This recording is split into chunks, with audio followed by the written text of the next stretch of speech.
Les 3 choses administratives à faire quand tu arrives en tant qu'expatrié en France. Première chose à faire, en fait, c'est te trouver un logement. Tu as 3 mois, un délai pour te trouver un logement. Et en France, c'est super bien fait. T'as pas besoin vraiment d'aller t'inscrire à la commune. Sauf si tu mets plus de 3 mois, bien sûr. Mais moi, je l'ai pas fait parce que, en fait, tu as 3 mois pour te trouver un logement.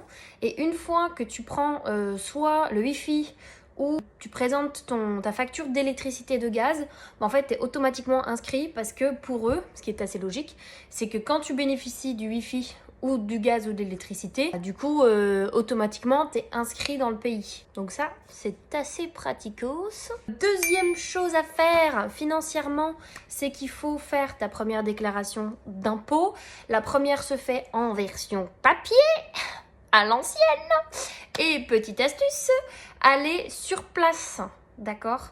Moi, j'ai rempli mon petit papier, je l'ai envoyé aux impôts de là où j'habitais. Et après, pour le suivi, j'ai été sur place. Et une fois que j'étais sur place, ils m'ont dit « Ah, mais on vous attendait, madame !» J'étais là, pardon. Il n'y a personne qui m'a dit qu'il fallait que je vienne sur place. Donc la France est un petit peu un pays qui fait tout à l'ancienne, donc il faut réfléchir un petit peu à l'ancienne. Donc papier et se déplacer, d'accord? Il faut prendre une banque française. Alors moi je vous conseille à 100% s'il vous plaît, si vous êtes belge, ne résiliez pas votre compte en banque belge. Parce que les banques en France sont à l'ancienne également. Donc gardez votre compte belge le maximum, parlez-en à votre banque en Belgique. Et moi je vous conseille de prendre une banque française mais en ligne. Moi j'ai Boursorama, N26, Crédit Agricole, c'est une des meilleures banques pour moi en termes de gestion par rapport à ce qu'on a l'habitude en Belgique. Ils font ça très bien, ils sont pas très chers, ils ont un bon accompagnement. Donc Crédit Agricole aussi. Moi je peux vous envoyer un parrainage, donc si vous êtes en train de faire des démarches et que vous voulez avoir un petit boost sur vos premiers revenus, je peux vous envoyer un code parrainage. N'hésitez pas à m'envoyer un petit message sur Instagram. Je vous l'envoie avec plaisir.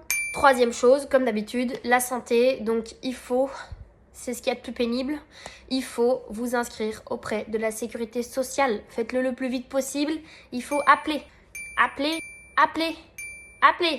chaque étape, il faut les appeler. Il n'y a rien d'automatique. Vous les appelez, bonjour, je suis nouvelle en France, je suis de telle nationalité. Ils vous disent, bon bah d'accord, il faut faire ça. Une fois que le premier truc qu'ils vous ont dit de faire est fait, tu rappelles, alors j'ai fait l'étape 1, maintenant qu'est-ce qu'on fait? Et à chaque fois, il faut rappeler, sinon ton dossier, il avance pas. Il n'y a rien d'automatisé. Si tu laisses faire le truc, moi j'ai une amie, son copain il est grec, il a attendu